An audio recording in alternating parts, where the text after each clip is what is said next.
দেখতে দেখতে আরও একটা বছর শেষ হয়ে গেল। এবছরের শুরুটাই ছিল একরাশ আনন্দ আর আবেগে ভরা। বছরের শুরুতেই দেশে ফেরা, প্রায় 2 বছর পর মায়ের সঙ্গে দেখা।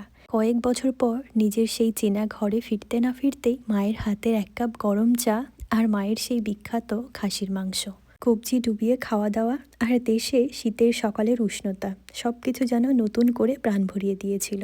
সেখানে কয়েকদিন থাকার পর শ্বশুরবাড়ির উদ্দেশ্যে রওনা দিলাম সোজা বাংলাদেশ।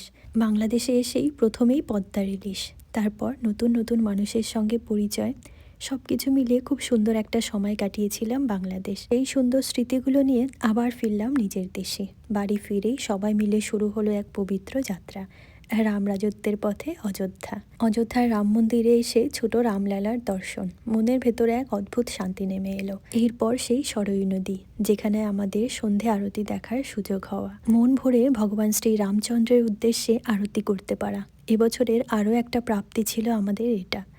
অযোধ্যার পুজো শেষ করে আমরা সোজা গিয়েছিলাম পুরীর জগন্নাথ মন্দিরে। খুব সকালে উঠে ভিড় ঠেলে অবশেষে সেই জগন্নাথ দেবের দর্শন পাওয়া আর সেখানে পুজো দেওয়া, আর সঙ্গে আবার ঘুরে দেখা সেই পুরীর সমুদ্র সৈকত। বাড়িতে ফিরতে না ফিরতেই আবারও গেলাম মায়াপুর ধামে। দেশে ফিরে এবার পরিবার পরিজনদের সাথে খুব সুন্দর কিছু মুহূর্ত কাটিয়ে এবার আমাদের বিদায় পর্ব, আবারও এদেশে ফেরার পালা। সবাইকে বিদায় জানিয়ে নিজের গন্তব্যে ফিরে আবারও ধীরে ধীরে নিজেকে একটু স্ট্রং করে তোলা। দেশ থেকে ফিরতে না ফিরতেই এখানে শুরু হয়েছিল বিখ্যাত সেই টিউলিপ ফেস্টিভ্যাল।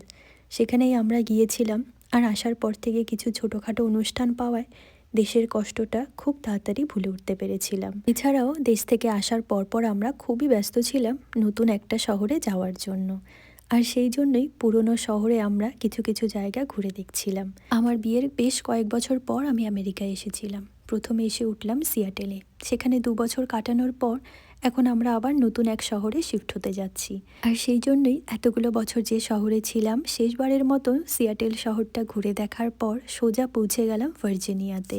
এরপর শুরু হলো নতুন শহরে এসে নিজেদের মানিয়ে নেওয়া, আশেপাশে কিছু সুন্দর জায়গা ঘুরে ঘুরে এক্সপ্লোর করা। মোটের ওপর বলতে গেলে এই বছরটা আমাদের এত ব্যস্ততার মধ্যে দিয়ে কেটেছে, কোথা দিয়ে সময় চলে গেছে টেরই পায়নি। এই বছরটা আমাদের কাছে ছিল স্মরণীয় একটা বছর। এবছরে বলতে গেলে আমরা তেমন কিছুই হারাইনি, বরং অনেক বড় বড় জিনিসের প্রাপ্তি ঘটেছে, যার মধ্যে সবথেকে বড় জিনিসটাই ছিল এবছর দেশে ফিরে অযোধ্যায় গিয়ে রামলালার দর্শন। তার উপরই পাওনা হিসেবে ছিল পুরীর জগন্নাথ মন্দির দর্শন। সব মিলিয়ে এই বছরটার কাছে আমরা অনেক বেশি কৃতজ্ঞ। তার জন্য ভগবানকে অনেক ধন্যবাদ এত সুন্দর একটা বছর আমাদের উপহার দেওয়ার জন্য। এখন আমরা নতুন বছরে পা রাখতে চলেছি, আর সেই সঙ্গে আপনাদের সবাইকে